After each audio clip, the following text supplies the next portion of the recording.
Smile at your... Hello you, welcome to the forest. It's Derek Cullen here with a video for Outdoor Adventure Store. It's a long time since I made a video in a place like this, or even videos about camping or hiking or any of that sort of thing. I took a little bit of time off, but it's great to be back at it, and thank you for tuning in, because without you there's literally no point in making this video. Today I'm going to be talking about the Camino de Santiago. I finished walking the Camino Francis last month for the second time, and I want to specifically talk about things I wish I had known before walking the Camino. So if you've never walked the Camino before and you want to get out there and give it a go, I think this video will be especially useful to you. Well, at least I hope that's the case. Either way, if you think this sounds interesting, please help me out by hitting the like button down below and keep watching. Let's go.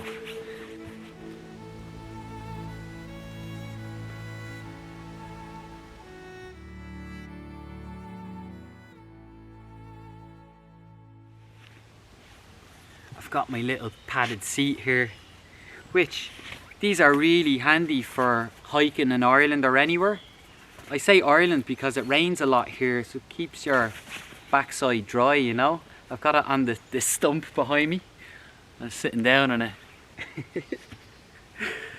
Okay, first thing I wish I knew before walking the Camino de Santiago or any of my long distance walks was how important it is to break in your shoes. You need to have the right shoes and the right socks, of course, but it's so important to break the shoes in. What I notice on the Camino quite a lot is after a few days people are having a lot of blisters or having a lot of foot problems as a result of not being used to walking in the shoes that they have, or as a result of not having the right size shoes.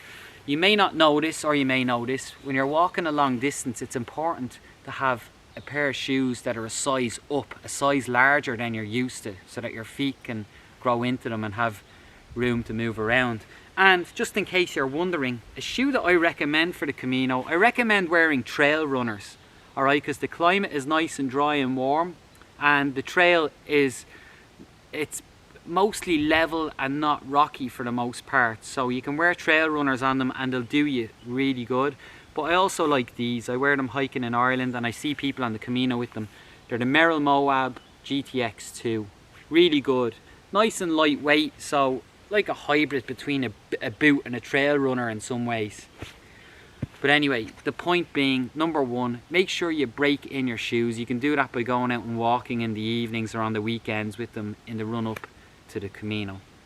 The second thing I wish I knew before walking the Camino is not to book all of my accommodation in advance. This is an issue for a lot of people when they walk the Camino because they have to stick to that schedule. At most, I would recommend booking the first week of the Camino, especially day 2 in Zubiri. It's always booked out. It's always booked out. So maybe book the first 5 or 7 days of the Camino and then leave the rest of the schedule open.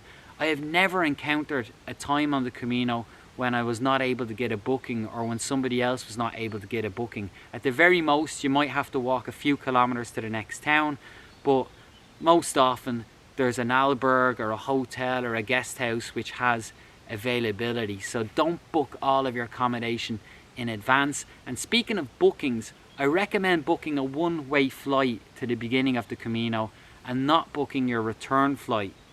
The reason for that being you won't be on a strict time schedule if it is the case that you're going to walk the full Camino, that is. What was that? I keep hearing all these noises. I swear the fairies are out today.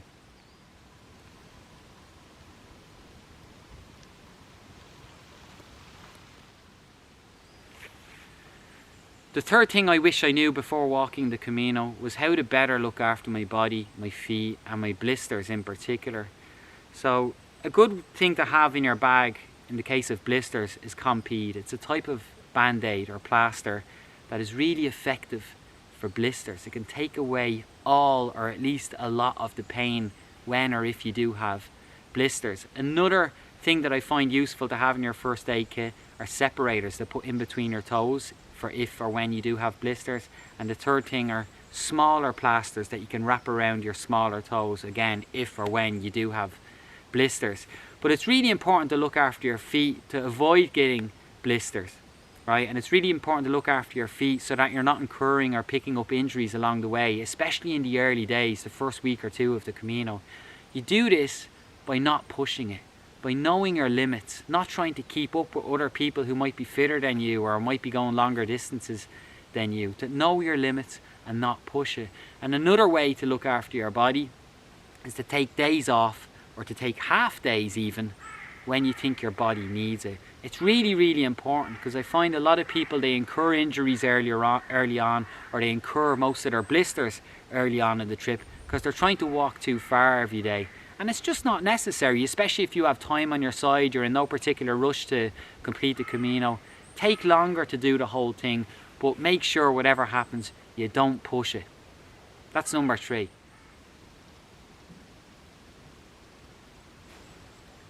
Number 4, it's really important to have a proper hiking backpack for a long distance walk.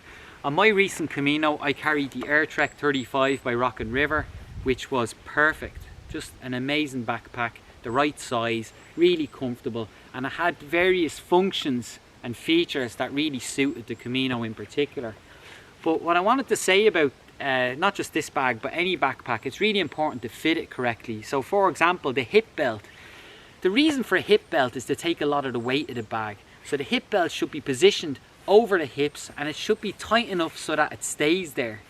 The same goes for straps at the top of a backpack. This one doesn't have these type of straps, but if you look at most backpacks, big ones that is, it'll have a strap here. There should be a certain amount of tension in that strap so that the bag is upright and not slouching back or not too tight to your back.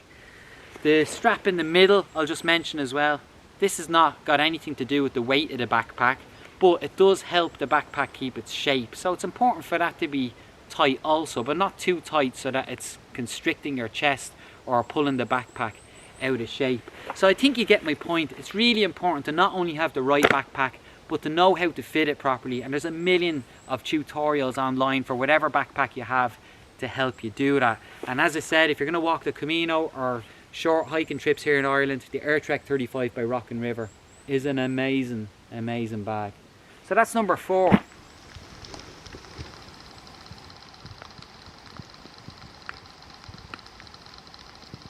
And number 5, don't let all the little things, all the little details get in the way of you actually starting a big adventure that could potentially change your life. The Camino de Santiago is known for this. And examples of what I mean by that is if you don't think you're fit enough to walk the Camino, know that it's possible to walk 15 kilometers a day or 10 kilometers a day and not 15 or 20 kilometers a day. You can build up fitness as you go on the Camino. If you're worried about not having enough money, know that it's possible to walk the Camino on a budget, stay in hostels and municipals, and just watch your money carefully as you go along, buying supermarkets instead of restaurants. In general, it's quite cheap on the Camino.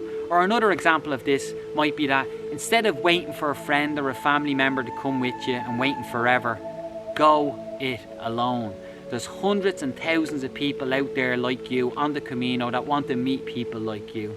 So don't let all the little things get in the way of you having a big adventure. Just buy the gear, book the trip, and go. That's what I think anyway. So that's it. That's my 5 things that I wish I knew before I walked the Camino, or before I took any of my long distance trips or big adventures. I really hope that you enjoyed this video. Thanks for liking this video, or for leaving a comment down below. If you have any other questions, I'm happy to answer. And yeah, that's it. Until next time, see you later.